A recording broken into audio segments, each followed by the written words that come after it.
Olá, mais uma semana, mais um Info Monday, como sempre trazendo antecipadamente alguns dos assuntos mais relevantes para a sua segunda-feira. Hoje a gente começa falando sobre o desentendimento entre o presidente Jair Bolsonaro e os governadores da maioria dos estados brasileiros. O Ricardo vai falar para a gente o que está acontecendo e como isso deve impactar os mercados daqui para frente.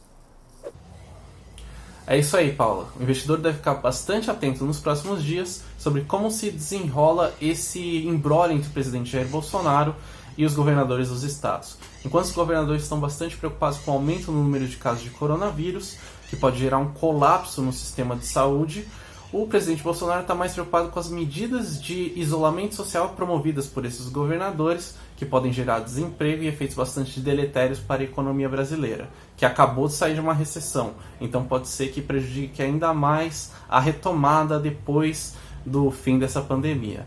É uma questão bastante complexa, não é fácil de ser resolvida e deve gerar bastante ruído ainda. Então é importante que os investidores fiquem de olho para saber quem que vai ganhar essa queda de braço, quanto tempo a gente vai ficar na quarentena, ter alguma clareza de como que vai ser o futuro. A coisa que o mercado menos gosta é de incerteza. Então vamos observar como se desenvolve essa questão nos próximos dias. E os gestores de fundos de investimento estão já realocando suas carteiras de acordo com esse novo cenário da economia global, de maior incerteza, indefinição e com vários bancos reavaliando suas projeções para o crescimento da economia. A gente fez uma matéria em que entrevistamos 10 gestores de investimento, de fundos de investimento, e nós perguntamos para eles como que eles estão se reposicionando de acordo com essa nova realidade do mercado financeiro. A matéria está aqui na descrição, podem clicar no link. E a Mari vai falar agora um pouco sobre o cenário para os fundos imobiliários.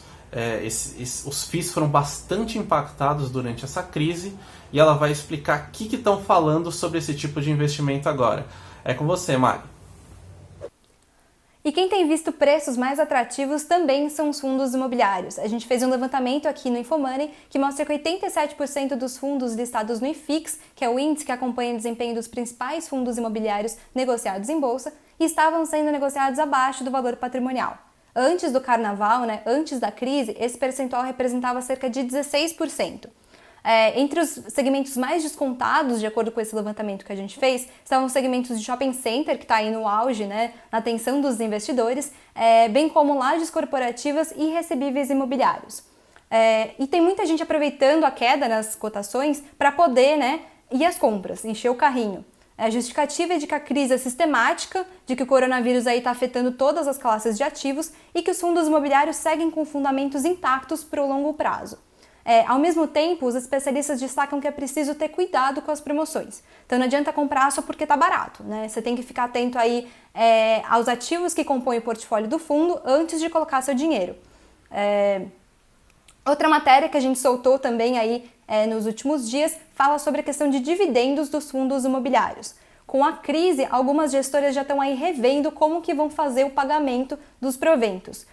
Até o dia que a gente publicou a matéria, eram 3 fundos de shopping center que já tinham suspendido o pagamento de dividendos para o mês de março. Então eram o XP Malls, o Gran Plaza Shopping e o Shopping Pátio Higienópolis, que não vão pagar dividendos neste mês. Eles já estão aí antevendo os impactos da crise, porque teve fechamento dos shoppings, comércio no geral foi fechado, então eles já estão vendo que vai ter uma queda aí no lucro, uma queda na receita. Além disso, tem a questão de renegociação, de concessão no que diz respeito com os lojistas, Como que eles vão fazer? O shopping está fechado, não vai pagar? Está tendo uma discussão aí sobre isso. Nos próximos dias, a gente vai soltar uma matéria falando como que fica o investidor nesse caso. Quais são os direitos do investidor? Não vai pagar dividendo, mas não tem que pagar 95% no semestre? Como que fica? A gente vai falar disso, fica atento. E agora, vou passar a bola aí para a Letícia, que tem falado com vários executivos para falar como que eles estão lidando com a crise. É com você, Letícia. Bom, e com a pandemia se alastrando pelo país, muitas empresas já sentem os seus negócios serem impactados pela pandemia. Uma pesquisa realizada pela XP Investimentos entre os dias 24 e 26 de março, com quase 400 empresários, revelou que 59% deles já sentem os impactos do coronavírus em seus negócios e 77% estimam que o impacto deve ser grande ou muito grande aí. Ao longo da semana a gente fez uma série de lives no Instagram com alguns grandes empreendedores e empresários para trazer a visão deles sobre os negócios e sobre a crise atual, né? O Flávio Augusto, fundador da WhatsApp, ressaltou que essa crise aí pode ser pior do que a de 1929.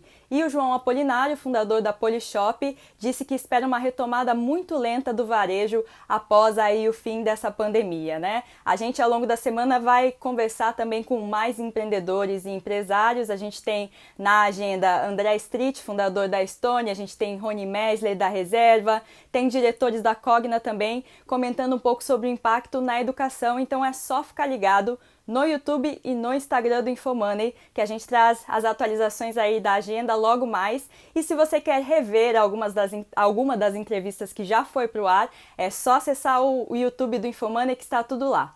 Bom, mas nem todo mundo aí está sendo afetado negativamente por essa crise, né? Ainda tem empresas aí com boas notícias, mas quem vai contar mais para a gente sobre isso é a Paula Zorbi. Pois é, os empresários dão a letra, né? A maioria das empresas vai ter bastante dificuldade para sair dessa crise e espera efeitos fortes aí com a pandemia. Mas também tem empresas contratando no Brasil. O InfoMoney conversou com a Reis, uma consultoria de recrutamento e seleção, que falou que vários dos seus clientes estão contratando sim durante a crise. Eles citaram a indústria farmacêutica, a indústria de alimentos, mas também tecnologia e até varejo contratando agora. O InfoMoney falou com o Carrefour, por exemplo, que está com 5.000 vagas abertas. A PepsiCo está com 500 vagas temporárias para ajudar a suprir a demanda aí pelos seus produtos. E outras empresas como a Via Varejo estão contratando para melhorar o seu e-commerce, né? A equipe de tecnologia que cuida do e-commerce está crescendo para a Via Varejo não ficar para trás aí num momento que as pessoas vão comprar muito mais online. Eles também falaram que não demitiram, embora muitas lojas estejam fechadas. Outras empresas como o Gympass não pararam de contratar nesse momento, mas estão fazendo todo o processo de seleção, ou a maior parte, pelo menos, online, de forma a expor menos pessoas ao risco do coronavírus. O InfoMonday vai ficando por aqui e até a próxima semana.